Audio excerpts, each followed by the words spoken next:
जो women self help group है, उनको बैंकों से पैसा मिलता है काम के लिए, और आप जानकर के खुश हो जाएंगे, अगर उनको बुधवार को पैसा जमा करना है तो मंगलवार को जाकर के जमा कर देती है, एक दिन पहले।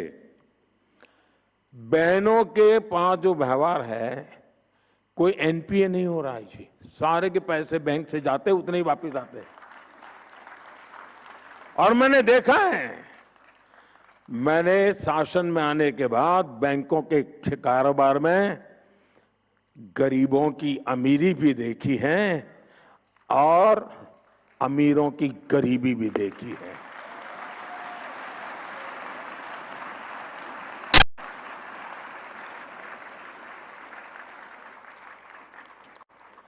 इतना ही नहीं साथियों, ये हमारी माताएं बहनें वोकल फॉर लोकल की ब्रांड एम्बेसडर बन रही हैं। बहनों, विमेन लेड डेवलपमेंट के विजन की बहुत बड़ी सफलता यह है कि इसने महिलाओं के प्रति पुरानी सोच को चुनौती दी है। अब G20 समिट हमारा जब चल रहा था, हम चेयर कर रहे थे,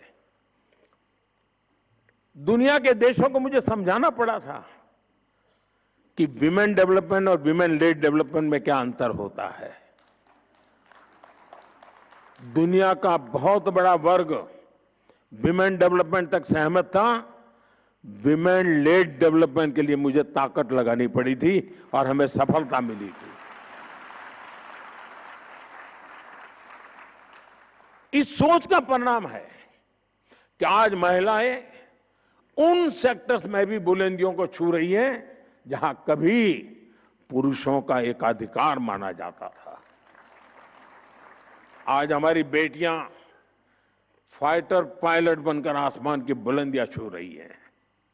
आज भारत में विश्व के किसी भी देश की तुलना में, यह आंकड़ा भी आपको खुश कर देगा, विश्व के किसी भी देश की तुलना में महिला पायलटों का प्रतिशत सबसे अधिक हिंदुस्तान में है।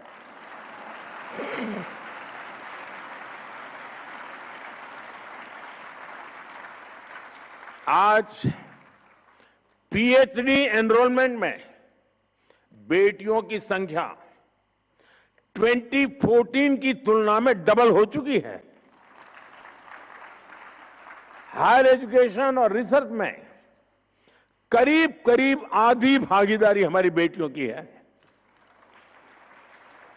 मैथ्स और साइंस की पढ़ाई में, स्टेम एजुकेशन में बेटियों की संख्या करीब करीब 43% तक पहुंच गई है।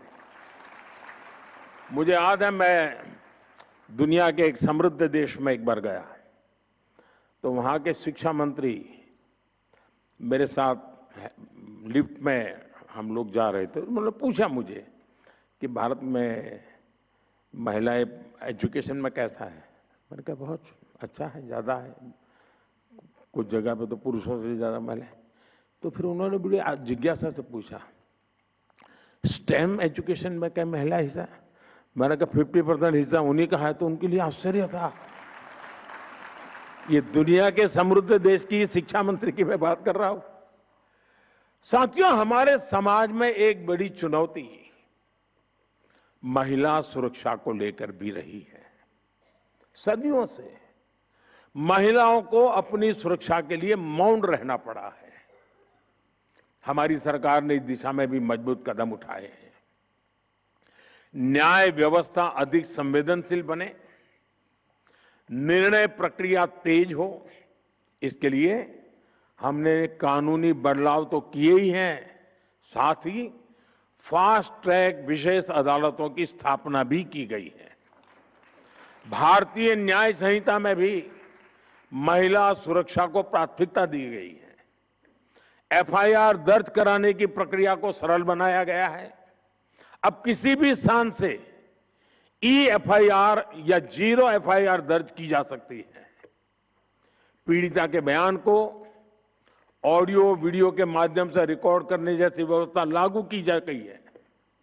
ऐसे कितने ही कदम हैं जिनके जरिए हम प्रगतिशील समाज की अवधारणा को साकार कर रहे हैं।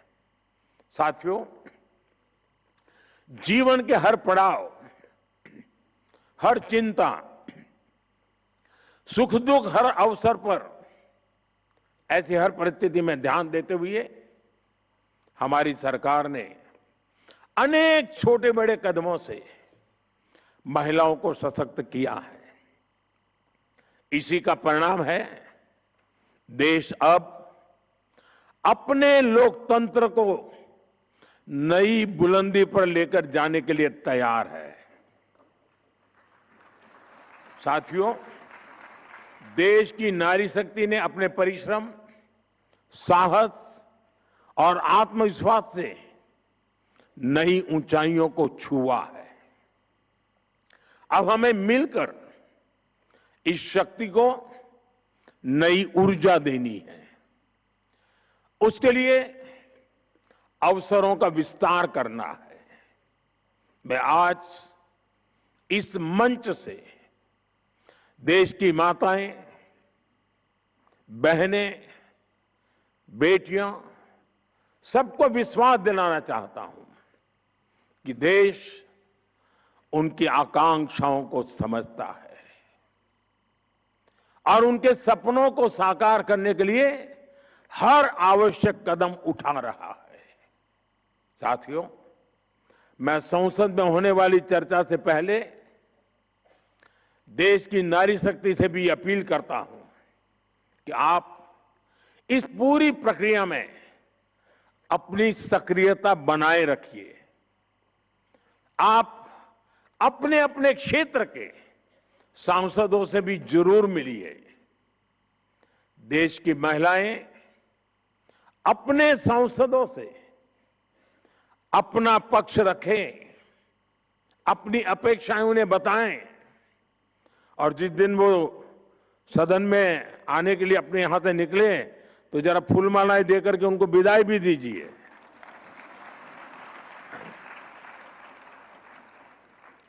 ताकि जब माता बहनों के आशीर्वाद लेकर के सांसद निकलेंगे ना तो दूसरा निर्णय कर ही नहीं सकते,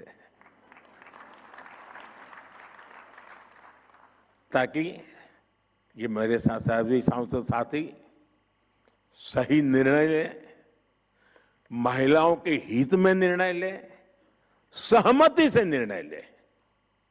साथियों, मेरा आपसे एक और आग्रह है। नारी शक्ति वंदन कार्यक्रम में होने वाली चर्चाओं का आप सब देश के गांव-गांव तक लेकर जाएं। व्यक्तिगत मेल मिलाप से, सोशल मीडिया के जरिए, अन्य प्रचार माध्यमों के जरिए हमें देश के इस बड़े फैसले को देश की हर महिला तक पहुंचाना है।